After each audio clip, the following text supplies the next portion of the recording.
Returning now to our top story as flooding impacts large parts of North Queensland, including Ingham and Townsville. Joining me live is Hinchinbrook Councillor Mary Brown. Mary, a very good morning to you. Now, you're in Ingham at the moment. We have heard that the rain has eased overnight. How are things this morning? Yeah, good morning, Rihanna. Thank you. Yes, that's correct. The rain has started to ease overnight, although we have still got warnings in place for some more potential rain coming our way. Hopefully not as dramatic as it has been over the last few days. But how are things here? We are happily, the river is starting to recede a little bit. We're starting to see water move out of some of our main CBD area, and we expect that will continue to happen during the day, assuming we get no further significant rainfall coming from with our local or catchment areas. Okay, that's a piece of good news. We have heard evacuation centres are full. Are people being turned away? No, definitely not being turned away. We've still got capacity. Thankfully, we seem to have peaked with our evacuation numbers, which we reached about 180 here in the Ingham Township. And then we have been hearing that some of those, even as recently as this morning, are able to start moving back to either family and friends or their own properties as the water starts to recede. And what about those reports of food shortages? That must be very concerning to locals, food being helicoptered in. Is that the case?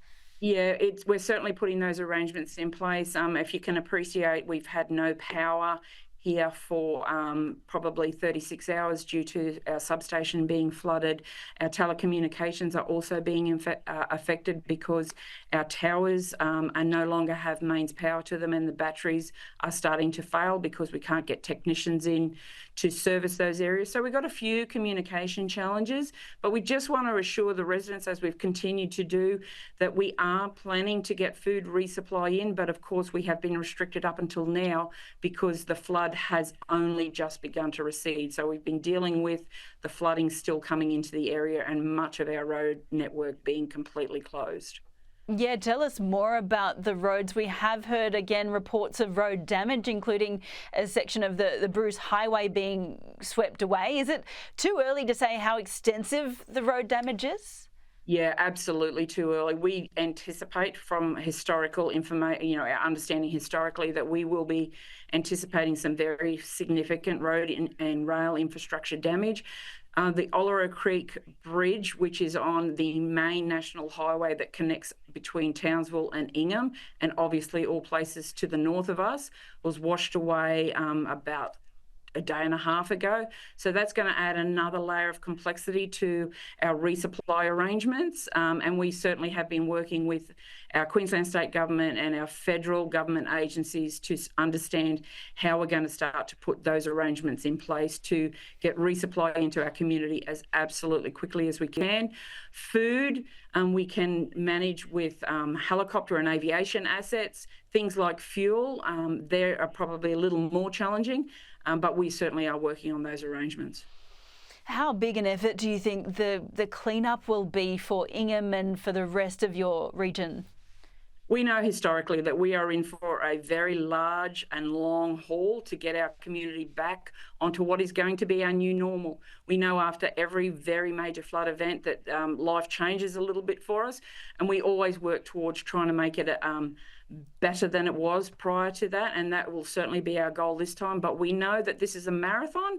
It's not going to be a short race. We'll achieve some short-term goals of getting the community clean and safe and returned back to their properties as quickly as we can. But then there's the other very large long-term things that we will have to deal with, and we already are working on that plan.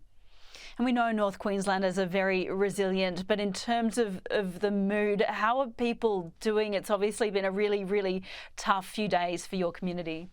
Yeah, absolutely. Look, it is a tough time, and for our seasoned local who's accustomed to these events, we we probably deal with it a little bit more differently to our new residents. For many of our new residents, and we have seen new residents in our community, especially post-COVID, this is quite confronting for them.